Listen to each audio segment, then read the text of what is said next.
सम्मानित दर्शकों के समक्ष एक सामाजिक एवं धार्मिक परिचर्चा।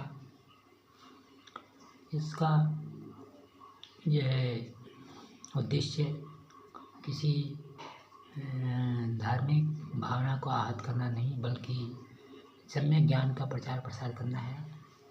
जो उद्देश्य धर्म का उद्देश्य सामान्य जो है ज्ञान का सम्यक प्रचार करना और जो है उसकी गूढ़तम रहस्यों को समझना है। आशा है इसी भावना को जो है समझते हुए जो है अपने दर्शकगण इस कार्यक्रम को स्वीकार करेंगे।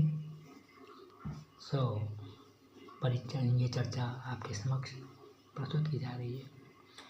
अक्सर हम मंदिरों में जो है पूजा करने जाते हैं या कहीं भी तीर्थ स्थान पर या कहीं भी भगवान शंकर की जो है हम प्रतिमा को देखते हैं तो हमारा मन अचानक ही श्रद्धा से नतमस्तक हो जाता है और हम शिव शंकर भोलेनाथ भगवान शिव शंकर भोलेनाथ को प्रणाम करते हैं। आखिर प्रश्न उठता है कि हम शिव शंकर भोलेनाथ को प्रणाम क्यों करते हैं, जबकि हम आधुनिक युग के मनुष्य हैं। आधुनिक युग भौतिकवादी अर्थ प्रदान प्रगतिशील युग है और इस युग में हम समस्त मनुष्यों को जो है समय के साथ साथ चलना होता है। जो आज का युग है वह युग टेलीफोन, मोबाइल, अंतरिक्ष यान और प्रक्षेपास्त्र का युग है।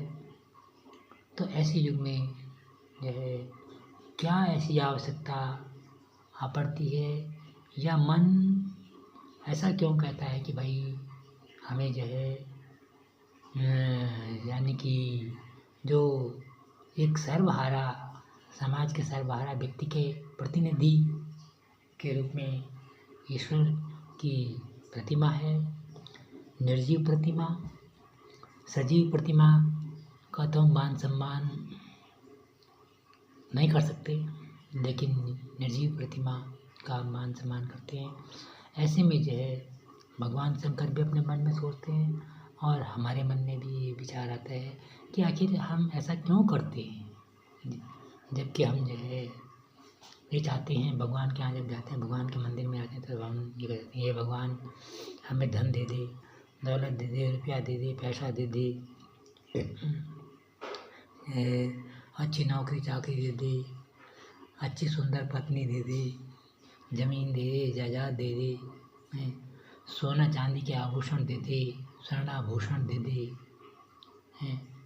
लेकिन भगवान शिव सोचते हैं कि भक्त जब मेरे पास आया है, या हम भी ये सोचते हैं कि भाई जो हम आखिरकार शिव जी के पास तो देने के लिए कुछ है नहीं,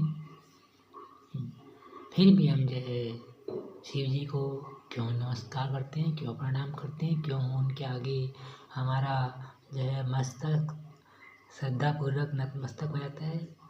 इसके पीछे क्या रहस्य है, क्या कारण है, जबकि जो है समाज के प्रति सर्वहारा प्रति जो है वर्ग का प्रतिनिधित्व करने वाले भगवान शंकर का कोई सामान्य जन मनुष्य के जीवन में मनुष्य के रूप में यदि भगवान भी जो है आ जाए तो जहाँ तक हम समझते हैं कि जो है 55% क्या 45% व्यक्ति ही मनुष्य को भगवान के उस ये रूप को जो है सजीव मूर्ति को जो ईश्वर के रूप में देखना पसंद करेंगे, देखना चाहेंगे या देखेंगे, क्योंकि उनके मन में अंतर्ज्ञान होता है।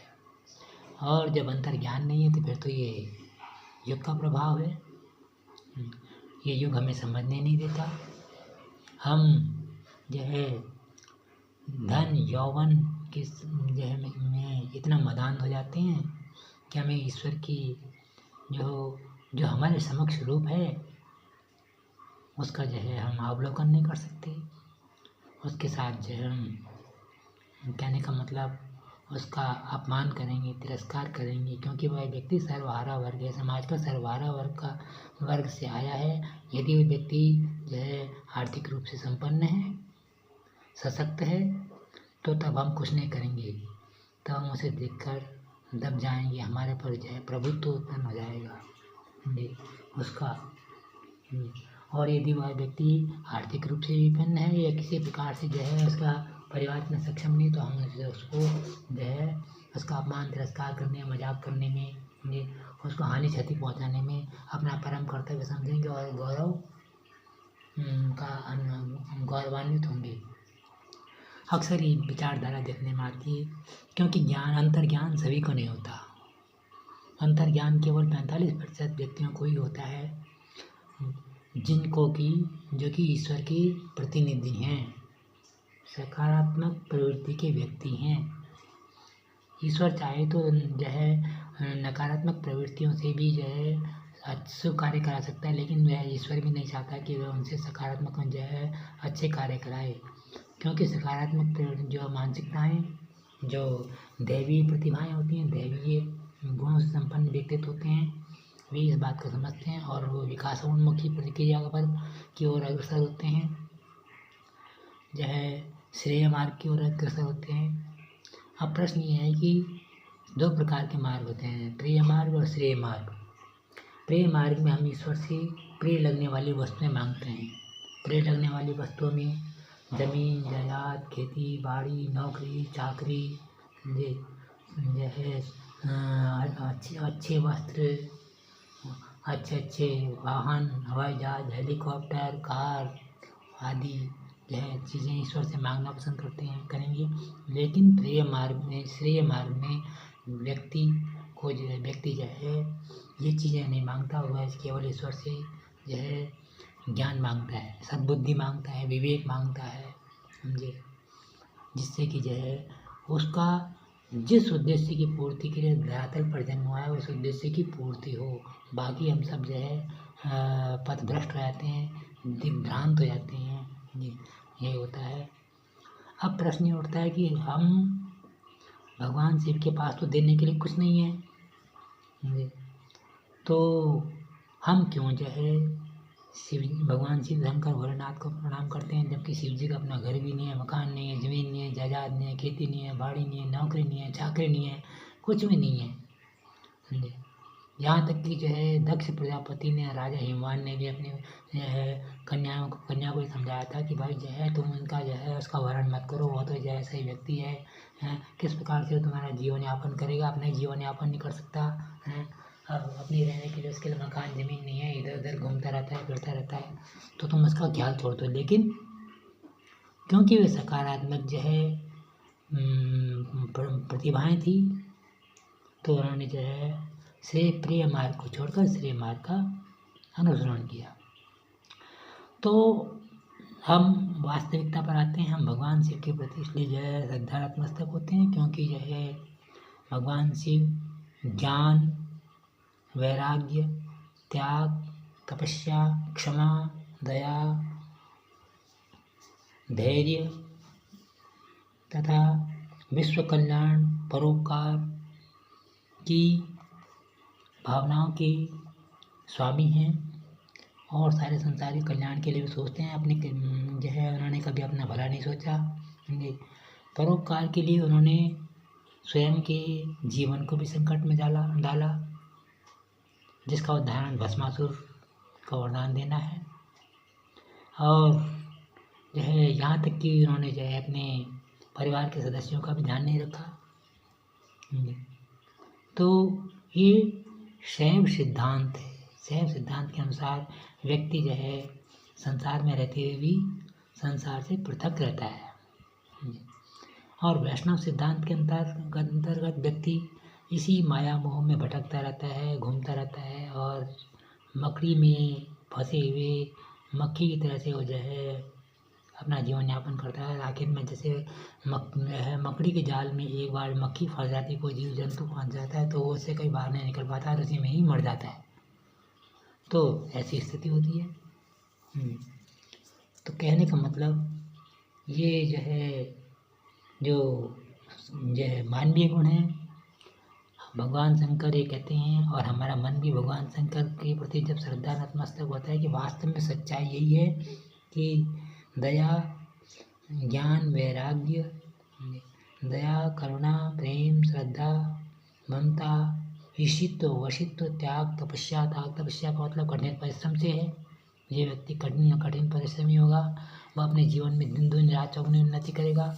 उसे ईश्वर से कुछ मांगने की आवश्यकता नहीं है। जी, ईश्वर उसकी त्याग तपस्या को देखते हुए स्वयं ही जो है उसको वह जो है आवश्यकताएँ प्रदान करता रहेगा, क्योंकि वह उसके कर्म का अधिकार है।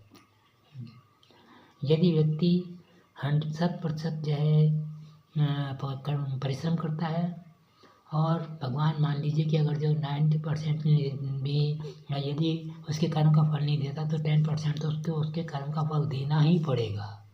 क्योंकि उसके कर्म का प्रतिफल है। तो जो है कहने का अभिप्राय ये है कि हमारा मन और मस्तिष्क, चाहे हम कितने ही जो है आधुनिक बन जाएं, अत्याधुनिक बन जाएं, ये फिर भी हमारा मन और मस्तिष्क, अंतरात्मा इस बात को स्वीकार करती है कि जो है सारे संसार में ज्ञान, वैराग्य, क्षमा, दया, प्रेम, करुणा, श्रद्धा, ममता, परोपकार और यह अंतर्राष्ट्रीय सहयोग, सद्भावना, विश्व बंधुत्व, ये भावना ही सर्वोपरि हैं, जिन भावनाओं के वशीभूत होकर हम भगवान शिव को प्रणाम करते हैं। और यदि ये जो है भगवान शिव के गुण हम अपने अंदर आत्मसात कर लें तो हम भी साक्षात शिव बन सकते हैं। शिव का मतलब होता है कल्याणकारी। सबसे पहले हम जो है विश्व कल्याण करें, जन कल्याण करें, विश्व कल्याण करें, और तत्पश्चात अपना आत्म कल्याण भी करें। यही इस परिचर्चा का उद्देश्य है। आशा ये चर्चा आपको पसंद आई होगी। इसका उद्देश्य किसी जो है धर्म विशेष के प्रति, जाति विशेष के प्रति, सांप्रदाय विशेष की भावनाओं को ठेस पहुंचाना नहीं, बल्कि वास्तविक ज्ञान का प्रचार प्रसार करना है, जो वास्तविकता है। और जिस वास्तविकता के प्रति हम श्रद्धा नतमस्तक होते हैं, ये क्योंकि श्रद्धा नतमस्तक होने का मूल कारण, मूल रहस्य यही है, जो सत्य है। और सत्य को समझना आसान कार्य नहीं होता, और सत्य का पालन करना जीवन में आसान कार्य नहीं होता। इसीलिए लोग जो सत्य के मार्ग पर नहीं चलते, वे पुरुष अत्यंत धैर्यवान हैं जो सत्य के मार्ग का जो है अनुसरण करते हैं। उदाहरण के लिए राजा हरिश्चंद्र का उदाहरण लीजिए, जो राजा होते हुए भी जो है उन्हें अपने जीवन में कितनी कठिनाइयाँ सहनी पड़ी। इसीलिए जो है सत्य का अनुसरण नहीं किया जाता। लेकिन वास्तविकता सत्य ही है, सत्य ही ईश्वर का अंश है। सत्यम शिवम सुंदरम। भगवान शंकर का जो संपूर्ण मानव जाति को संदेश दिया गया है वह यह है कि सच्चाई, अच्छाई और भलाई। सत्यम का अर्थ है सच्चाई, शिवम का अर्थ है भलाई, और सुंदरम का मतलब है अच्छाई। जब हम जो है सच्चाई के मार्ग पर चलेंगे तो हमारा अवश्य भला होगा, और संसार का ही भला हम भला करेंगे। अपना तो भला करेंगे, संसार का ही भला करेंगे, और उससे जो है सारे संसार में अच्छाई होगी। जो संसार में जो है महामारियाँ फैलती हैं, जो हम किसी ईश्वर के जन के साथ जो है गलत व्यवहार करते हैं तो ईश्वर की आत्मा क्षुब्ध होती है, जिससे जो है क्या होता है, प्रकृति जो है असंतुलित रहती है। क्योंकि ये प्रत्येक व्यक्ति के अंदर, प्रत्येक प्राणी के अंदर, चींटी से लेकर हाथी तक जितने भी प्राणी हैं, हम तो खैर मनुष्य हैं, यदि हम किसी के साथ भी कोई गलत कार्य करते हैं तो ईश्वर की आत्मा क्षुब्ध हो जाती है। अब वो यकायक एकदम तो फल देती नहीं है, क्योंकि सभी जो है लंबी लाइन लगी हुई है, समय लगता है, और उसमें यह है कि दुष्प्रवृत्तियाँ सोचती कि अरे हमारा क्या बिगड़ने वाला है, हमने इसके साथ ऐसा किया, मुझे ऐसा कुछ नहीं होता, मुझे तो ये केवल भ्रांति है। इसी धरती पर यही स्वर्ग है, यही नरक है। यदि हम अच्छे कार्य करेंगे तो हमारा मन जो है संतुष्ट होगा, हमारी आत्मा प्रसन्न रहेगी। यदि हम बुरा कार्य करेंगे तो उसका जो है हमारे मन, हमारी आत्मा है, क्योंकि हमारी आत्मा में जो है शरीर के अंदर जो आत्मा है, चेतन शक्ति है, वो ईश्वर की आत्मा का एक खरा हुआ अंश है। वह आत्मा इनको कचोटती रहेगी। बड़े बड़े अवतारी पुरुष जिन्हें कि महामानव कहते हैं, जिन्हें हम भगवान के रूप में पूजते हैं, उनकी आत्माओं ने भी उनको जो है जाने अनजाने में जब उनसे बड़ा कार्य हुआ तो उनकी आत्माएं भी उनको कचोटती रही। और यही कारण है कि उन्होंने अंत में जल समाधि ली या अपने अपराध को स्वीकार किया। कहने का मतलब उन्होंने स्वीकार तो किया है कि गलतियां हमसे हुई हैं जी, और कहा कि भाई ठीक है, ऐसी बात अगर हमसे गलती हुई तो हम उस गलती की सजा अगले जन्म में भुगतने को तैयार हैं। तो यही सच्चाई है। इसी सच्चाई का हमें ध्यान रखना चाहिए, जिससे हमारा जो है दिन दुनी रात चौगुनी उन्नति हो, सर्वांगीण विकास हो और हम विनाशोन्मुखी पथ की ओर अग्रसर न हों। यही इस प्रसारण का एकमात्र उद्देश्य है। जय हिंद, जय भारत, जय उत्तराखंड।